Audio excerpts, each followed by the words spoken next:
ಬಂದೂಕು ಹಾದಿ ಬಿಟ್ಟು ಸಹಜ ಜೀವನ ನಡೆಸಬೇಕು ಅಂತ ಮುಖ್ಯ ವಾಹಿನಿಗೆ ಬರೋ ನಿರ್ಧಾರ 6 ಜನ ನಕ್ಸಲರು ಕೂಡ ಮಾಡಿದ್ರು. ಆ ಮೂಲಕ ಕರ್ನಾಟಕದಲ್ಲಿ ನಕ್ಸಲೈಟ್ ಚಟುವಟಿಕೆಗಳು ಎಲ್ಲವೂ ಕೂಡ ಮುಕ್ತಾಯ ಆಗೋಗಿದೆ. ನಿನ್ನೆ ಸ್ವತಃ 6 ಜನ ನಕ್ಸಲರು ಬಂದು ಸಿಎಂ ಸಿದ್ದರಾಮಯ್ಯನವರ ಮುಂದೆಯೇ ಶರಣಾದ್ರು.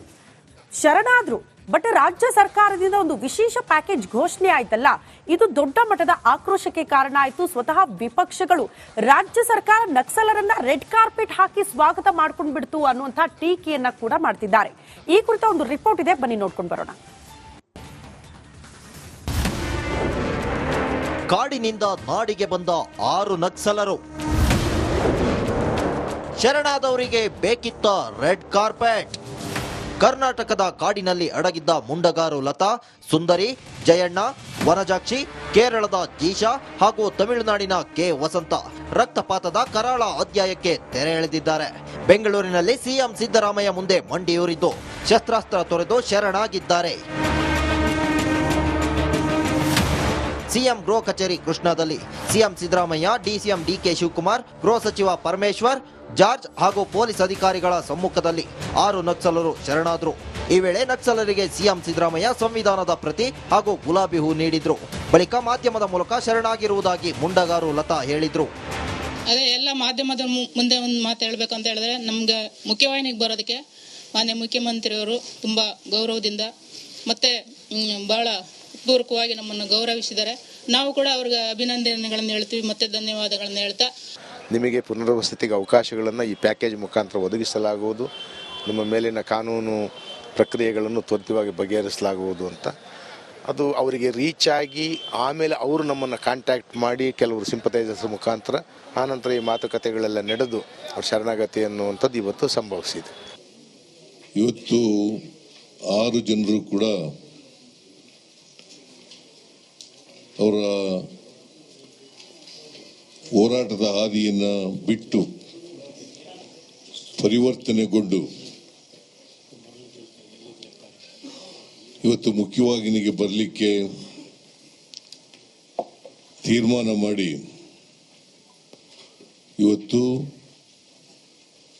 ನನ್ನ ಮುಂದೆ, ಉಪಮುಖ್ಯಮಂತ್ರಿಗಳ ಮುಂದೆ ಮತ್ತೆ ಗೃಹ ಸಚಿವರು, ಪೊಲೀಸ್ ಅಧಿಕಾರಿಗಳ ಮುಂದೆ ಶರಣಾಗಿದ್ದಾರೆ. ಶರಣಾಗಲು ಬಯಸಿ ಮುಂದೆ ಬಂದ ನಕ್ಸಲರಿಗೆ ಹಾಗೂ ಪಾತಕಿಗಳಿಗೆ ರೆಡ್ ಕಾರ್ಪೆಟ್ ಹಾಕಬೇಕಿತ್ತಾ ಅನ್ನೋ ಚರ್ಚೆ ಹೆಚ್ಚಾಗಿದೆ. ಚಿಕ್ಕಮಗಳೂರಿನಿಂದ ಬೆಂಗಳೂರಿಗೆ ಕರೆತಂದು ಸಿಎಂ ಸಮ್ಮುಖದಲ್ಲಿ ಸರೆಂಡರ್ ಆಗುವ ಅವಶ್ಯಕತೆ ಇರಲಿಲ್ಲ ಅಂತ ಬಿಜೆಪಿ ನಾಯಕರು ಕಿಡಿಕಾರಿದ್ದಾರೆ. ಸಿದ್ದರಾಮಯ್ಯನವರ ಕಚೇರಿ, ಮುಖ್ಯಮಂತ್ರಿಗಳ ಕಚೇರಿ ಸಂಪೂರ್ಣವಾಗಿ ನಕ್ಸಲ್ ವಿಚಾರಧಾರೆಯಿಂದ ತುಂಬಿಕೊಂಡಿದೆ ಅನ್ನೋದು ಅನ್ನಿಸ್ತಾ ಇದೆ. ಅದರ ಮುಂದುವರೆದ ಭಾಗ ಈಗ ಬರ್ತಾ ಇರುವಂಥ ಸುದ್ದಿಗಳು, ಅವರು ಮುಖ್ಯಮಂತ್ರಿಗಳ ಸಮ್ಮುಖದಲ್ಲೇ ಶರಣಾಗ್ತಿದ್ದೀವಿ ಅಂತಂದ್ರೆ ಈ ಸರ್ಕಾರವನ್ನ ನಕ್ಸಲರು ನಡೆಸ್ತಾ ಇದ್ದಾರಾ ಅನ್ನುವಷ್ಟರ ಮಟ್ಟಿಗೆ ಅನುಮಾನಗಳು ಬರ್ಲಿಕ್ಕೆ ಪ್ರಾರಂಭ ಆಗಿದೆ. ಸಮಾಜಘಾತುಕ ಶಕ್ತಿಯಾಗಿ ಸಮಾಜದಲ್ಲಿ ಬೆಳೆದಿದ್ದಂತಹ ಈ ವ್ಯಕ್ತಿಗಳಿಗೆ ನೀವು ರೆಡ್ ಕಾರ್ಪೆಟ್ ಹಾಕಿ ಮುಖ್ಯಮಂತ್ರಿಗಳ ಗೃಹ ಕಚೇರಿಯಲ್ಲಿ ನೀವು ಅವರನ್ನು ಶರಣಾಗತಿ ಪ್ರಕ್ರಿಯೆಯನ್ನು ಮಾಡ್ತಾ ಇದ್ದೀರಿ ಅಂತ ಹೇಳಿದರೆ, ಏನೋ ಕಾಡಿನಲ್ಲಿದ್ದಂಥ ನಕ್ಸಲರನ್ನು ನಾಡಿನಲ್ಲಿ ಬಂದು ನಕ್ಸಲಿಸಮ್ ಮಾಡಲಿಕ್ಕೆ ನೀವು ಪ್ರೋತ್ಸಾಹ ಕೊಡ್ತಾ ಇರ್ತಕ್ಕಂಥದ್ದು. 6 ಜನ ನಕ್ಸಲರು ಕಾಡಿನಿಂದ ನಾಡಿಗೆ ಬಂದು ನಾಡಿನಿಂದ ಜೈಲಿಗೆ ಹೋಗಿ ವಾಪಸ್ ಮುಖ್ಯ ವಾಹಿನಿಗೆ ಬರಲು ಮುಂದಾಗಿದ್ದಾರೆ. ಆದರೆ ಇವೆಲ್ಲದರ ನಡುವೆ ಕೊಲೆ ಪಾತಕಿಗಳಿಗೆ ಈ ರೀತಿ ರಾಜಮರ್ಯಾದೆ ಕೊಟ್ಟಿದ್ಯಾಕೆ ಅನ್ನೋದಕ್ಕೆ ಕಾಂಗ್ರೆಸ್ ನಾಯಕರೇ ಉತ್ತರಿಸಬೇಕಿದೆ. Bureau report, Republic Kannada. ಬಂದೂಕು ಹಾದಿ ಬಿಟ್ಟು ಸಹಜ ಜೀವನ ನಡೆಸಬೇಕು ಅಂತ ಮುಖ್ಯ ವಾಹಿನಿಗೆ ಬರೋ ನಿರ್ಧಾರ 6 ಜನ ನಕ್ಸಲರು ಕೂಡ ಮಾಡಿದ್ರು. ಆ ಮೂಲಕ ಕರ್ನಾಟಕದಲ್ಲಿ ನಕ್ಸಲೈಟ್ ಚಟುವಟಿಕೆಗಳು ಎಲ್ಲವೂ ಕೂಡ ಮುಕ್ತಾಯ ಆಗೋಗಿದೆ. ನಿನ್ನೆ ಸ್ವತಃ 6 ಜನ ನಕ್ಸಲರು ಬಂದು ಸಿಎಂ ಸಿದ್ದರಾಮಯ್ಯನವರ ಮುಂದೆಯೇ ಶರಣಾದ್ರು. ಬಟ್ ರಾಜ್ಯ ಸರ್ಕಾರದಿಂದ ಒಂದು ವಿಶೇಷ ಪ್ಯಾಕೇಜ್ ಘೋಷಣೆ ಆಯ್ತಲ್ಲ, ಇದು ದೊಡ್ಡ ಮಟ್ಟದ ಆಕ್ರೋಶಕ್ಕೆ ಕಾರಣ ಆಯಿತು. ಸ್ವತಃ ವಿಪಕ್ಷಗಳು ರಾಜ್ಯ ಸರ್ಕಾರ ನಕ್ಸಲರನ್ನ ರೆಡ್ ಕಾರ್ಪೆಟ್ ಹಾಕಿ ಸ್ವಾಗತ ಮಾಡ್ಕೊಂಡು ಬಿಡ್ತು ಅನ್ನುವಂತಹ ಟೀಕೆಯನ್ನ ಕೂಡ ಮಾಡ್ತಿದ್ದಾರೆ. ಈ ಕುರಿತ ಒಂದು ರಿಪೋರ್ಟ್ ಇದೆ, ಬನ್ನಿ ನೋಡ್ಕೊಂಡು ಬರೋಣ.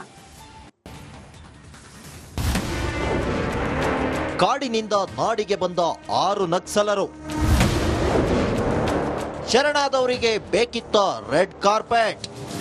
ಕರ್ನಾಟಕದ ಕಾಡಿನಲ್ಲಿ ಅಡಗಿದ್ದ ಮುಂಡಗಾರು ಲತಾ, ಸುಂದರಿ, ಜಯಣ್ಣ, ವನಜಾಕ್ಷಿ, ಕೇರಳದ ಜೀಶಾ ಹಾಗೂ ತಮಿಳುನಾಡಿನ ಕೆ ವಸಂತ ರಕ್ತಪಾತದ ಕರಾಳ ಅಧ್ಯಾಯಕ್ಕೆ ತೆರೆ ಎಳೆದಿದ್ದಾರೆ. ಬೆಂಗಳೂರಿನಲ್ಲಿ ಸಿಎಂ ಸಿದ್ದರಾಮಯ್ಯ ಮುಂದೆ ಮಂಡಿಯೂರಿದ್ದು ಶಸ್ತ್ರಾಸ್ತ್ರ ತೊರೆದು ಶರಣಾಗಿದ್ದಾರೆ. ಸಿಎಂ ಗೃಹ ಕಚೇರಿ ಕೃಷ್ಣಾದಲ್ಲಿ CM Siddaramaiah, DCM DK Shivakumar, ಗೃಹ ಸಚಿವ ಪರಮೇಶ್ವರ್, ಜಾರ್ಜ್ ಹಾಗೂ ಪೊಲೀಸ್ ಅಧಿಕಾರಿಗಳ ಸಮ್ಮುಖದಲ್ಲಿ 6 ನಕ್ಸಲರು ಶರಣಾದರು. ಈ ವೇಳೆ ನಕ್ಸಲರಿಗೆ ಸಿಎಂ ಸಿದ್ದರಾಮಯ್ಯ ಸಂವಿಧಾನದ ಪ್ರತಿ ಹಾಗೂ ಗುಲಾಬಿ ಹೂ ನೀಡಿದ್ರು. ಬಳಿಕ ಮಾಧ್ಯಮದ ಮೂಲಕ ಶರಣಾಗಿರುವುದಾಗಿ ಮುಂಡಗಾರು ಲತಾ ಹೇಳಿದ್ರು. ಅದೇ ಎಲ್ಲ ಮಾಧ್ಯಮದ ಮುಂದೆ ಒಂದು ಮಾತು ಹೇಳಬೇಕು ಅಂತ ಹೇಳಿದ್ರೆ, ನಮ್ಗೆ ಮುಖ್ಯವಾಹಿನಿಗೆ ಬರೋದಕ್ಕೆ ಮಾನ್ಯ ಮುಖ್ಯಮಂತ್ರಿಯವರು ತುಂಬ ಗೌರವದಿಂದ ಮತ್ತೆ ಬಹಳ ಪೂರ್ವಕವಾಗಿ ನಮ್ಮನ್ನು ಗೌರವಿಸಿದ್ದಾರೆ. ನಾವು ಕೂಡ ಅವ್ರಿಗೆ ಅಭಿನಂದನೆಗಳನ್ನು ಹೇಳ್ತೀವಿ, ಮತ್ತೆ ಧನ್ಯವಾದಗಳನ್ನು ಹೇಳ್ತಾ ನಿಮಗೆ ಪುನರ್ವಸತಿಗೆ ಅವಕಾಶಗಳನ್ನು ಈ ಪ್ಯಾಕೇಜ್ ಮುಖಾಂತರ ಒದಗಿಸಲಾಗುವುದು. ನಿಮ್ಮ ಮೇಲಿನ ಕಾನೂನು ಪ್ರಕ್ರಿಯೆಗಳನ್ನು ತ್ವರಿತವಾಗಿ ಬಗೆಹರಿಸಲಾಗುವುದು ಅಂತ. ಅದು ಅವರಿಗೆ ರೀಚ್ ಆಗಿ ಆಮೇಲೆ ಅವರು ನಮ್ಮನ್ನು ಕಾಂಟ್ಯಾಕ್ಟ್ ಮಾಡಿ ಕೆಲವರು ಸಿಂಪತೈಸರ್ಸ್ ಮುಖಾಂತರ ಆನಂತರ ಈ ಮಾತುಕತೆಗಳೆಲ್ಲ ನಡೆದು ಅವ್ರ ಶರಣಾಗತಿ ಅನ್ನುವಂಥದ್ದು ಇವತ್ತು ಸಂಭವಿಸಿದೆ. ಇವತ್ತು 6 ಜನರು ಕೂಡ ಅವರ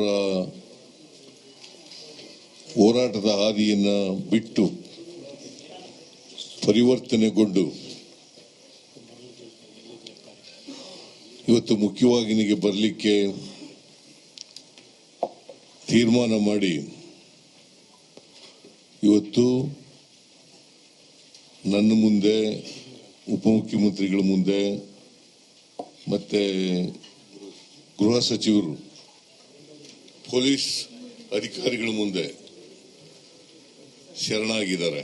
ಶರಣಾಗಲು ಬಯಸಿ ಮುಂದೆ ಬಂದ ನಕ್ಸಲರಿಗೆ ಹಾಗೂ ಪಾತಕಿಗಳಿಗೆ ರೆಡ್ ಕಾರ್ಪೆಟ್ ಹಾಕಬೇಕಿತ್ತಾ ಅನ್ನೋ ಚರ್ಚೆ ಹೆಚ್ಚಾಗಿದೆ. ಚಿಕ್ಕಮಗಳೂರಿನಿಂದ ಬೆಂಗಳೂರಿಗೆ ಕರೆತಂದು ಸಿಎಂ ಸಮ್ಮುಖದಲ್ಲಿ ಸರೆಂಡರ್ ಆಗುವ ಅವಶ್ಯಕತೆ ಇರಲಿಲ್ಲ ಅಂತ ಬಿಜೆಪಿ ನಾಯಕರು ಕಿಡಿಕಾರಿದ್ದಾರೆ. ಸಿದ್ದರಾಮಯ್ಯನವರ ಕಚೇರಿ, ಮುಖ್ಯಮಂತ್ರಿಗಳ ಕಚೇರಿ ಸಂಪೂರ್ಣವಾಗಿ ನಕ್ಸಲ್ ವಿಚಾರಧಾರೆಯಿಂದ ತುಂಬಿಕೊಂಡಿದೆ ಅನ್ನೋದು ಅನ್ನಿಸ್ತಾ ಇದೆ. ಅದರ ಮುಂದುವರೆದ ಭಾಗ ಈಗ ಬರ್ತಾ ಇರುವಂಥ ಸುದ್ದಿಗಳು, ಅವರು ಮುಖ್ಯಮಂತ್ರಿಗಳ ಸಮ್ಮುಖದಲ್ಲೇ ಶರಣಾಗ್ತಿದ್ದೀವಿ ಅಂತಂದ್ರೆ ಈ ಸರ್ಕಾರವನ್ನ ನಕ್ಸಲರು ನಡೆಸ್ತಾ ಇದ್ದಾರಾ ಅನ್ನುವಷ್ಟರ ಮಟ್ಟಿಗೆ ಅನುಮಾನಗಳು ಬರ್ಲಿಕ್ಕೆ ಪ್ರಾರಂಭ ಆಗಿದೆ. ಸಮಾಜಘಾತುಕ ಶಕ್ತಿಯಾಗಿ ಸಮಾಜದಲ್ಲಿ ಬೆಳೆದಿದ್ದಂಥ ಈ ವ್ಯಕ್ತಿಗಳಿಗೆ ನೀವು ರೆಡ್ ಕಾರ್ಪೆಟ್ ಹಾಕಿ ಮುಖ್ಯಮಂತ್ರಿಗಳ ಗೃಹ ಕಚೇರಿಯಲ್ಲಿ ನೀವು ಅವರನ್ನು ಶರಣಾಗತಿ ಪ್ರಕ್ರಿಯೆಯನ್ನು ಮಾಡ್ತಾ ಇದ್ದೀರಿ ಅಂತ ಹೇಳಿದರೆ, ಏನೋ ಕಾಡಿನಲ್ಲಿದ್ದಂಥ ನಕ್ಸಲರನ್ನು ನಾಡಿನಲ್ಲಿ ಬಂದು ನಕ್ಸಲಿಸಮ್ ಮಾಡಲಿಕ್ಕೆ ನೀವು ಪ್ರೋತ್ಸಾಹ ಕೊಡ್ತಾ ಇರ್ತಕ್ಕಂಥದ್ದು. 6 ಜನ ನಕ್ಸಲರು ಕಾಡಿನಿಂದ ನಾಡಿಗೆ ಬಂದು ನಾಡಿನಿಂದ ಜೈಲಿಗೆ ಹೋಗಿ ವಾಪಸ್ ಮುಖ್ಯ ವಾಹಿನಿಗೆ ಬರಲು ಮುಂದಾಗಿದ್ದಾರೆ. ಆದರೆ ಇವೆಲ್ಲದರ ನಡುವೆ ಕೊಲೆ ಪಾತಕಿಗಳಿಗೆ ಈ ರೀತಿ ರಾಜಮರ್ಯಾದೆ ಕೊಟ್ಟಿದ್ಯಾಕೆ ಅನ್ನೋದಕ್ಕೆ ಕಾಂಗ್ರೆಸ್ ನಾಯಕರೇ ಉತ್ತರಿಸಬೇಕಿದೆ. Bureau report, Republic Kannada. ಬಂದೂಕು ಹಾದಿ ಬಿಟ್ಟು ಸಹಜ ಜೀವನ ನಡೆಸಬೇಕು ಅಂತ ಮುಖ್ಯ ವಾಹಿನಿಗೆ ಬರೋ ನಿರ್ಧಾರ 6 ಜನ ನಕ್ಸಲರು ಕೂಡ ಮಾಡಿದ್ರು. ಆ ಮೂಲಕ ಕರ್ನಾಟಕದಲ್ಲಿ ನಕ್ಸಲೈಟ್ ಚಟುವಟಿಕೆಗಳು ಎಲ್ಲವೂ ಕೂಡ ಮುಕ್ತಾಯ ಆಗೋಗಿದೆ. ನಿನ್ನೆ ಸ್ವತಃ 6 ಜನ ನಕ್ಸಲರು ಬಂದು ಸಿಎಂ ಸಿದ್ದರಾಮಯ್ಯನವರ ಮುಂದೆಯೇ ಶರಣಾದ್ರು. ಬಟ್ ರಾಜ್ಯ ಸರ್ಕಾರದಿಂದ ಒಂದು ವಿಶೇಷ ಪ್ಯಾಕೇಜ್ ಘೋಷಣೆ ಆಯ್ತಲ್ಲ, ಇದು ದೊಡ್ಡ ಮಟ್ಟದ ಆಕ್ರೋಶಕ್ಕೆ ಕಾರಣ ಆಯಿತು. ಸ್ವತಃ ವಿಪಕ್ಷಗಳು ರಾಜ್ಯ ಸರ್ಕಾರ ನಕ್ಸಲರನ್ನ ರೆಡ್ ಕಾರ್ಪೆಟ್ ಹಾಕಿ ಸ್ವಾಗತ ಮಾಡ್ಕೊಂಡು ಬಿಡ್ತು ಅನ್ನುವಂಥ ಟೀಕೆಯನ್ನ ಕೂಡ ಮಾಡ್ತಿದ್ದಾರೆ. ಈ ಕುರಿತ ಒಂದು ರಿಪೋರ್ಟ್ ಇದೆ, ಬನ್ನಿ ನೋಡ್ಕೊಂಡು ಬರೋಣ. ಕಾಡಿನಿಂದ ನಾಡಿಗೆ ಬಂದ 6 ನಕ್ಸಲರು. ಶರಣಾದವರಿಗೆ ಬೇಕಿತ್ತ ರೆಡ್ ಕಾರ್ಪೆಟ್. ಕರ್ನಾಟಕದ ಕಾಡಿನಲ್ಲಿ ಅಡಗಿದ್ದ ಮುಂಡಗಾರು ಲತಾ, ಸುಂದರಿ, ಜಯಣ್ಣ, ವನಜಾಕ್ಷಿ, ಕೇರಳದ ಜೀಶಾ ಹಾಗೂ ತಮಿಳುನಾಡಿನ ಕೆ ವಸಂತ ರಕ್ತಪಾತದ ಕರಾಳ ಅಧ್ಯಾಯಕ್ಕೆ ತೆರೆ ಎಳೆದಿದ್ದಾರೆ.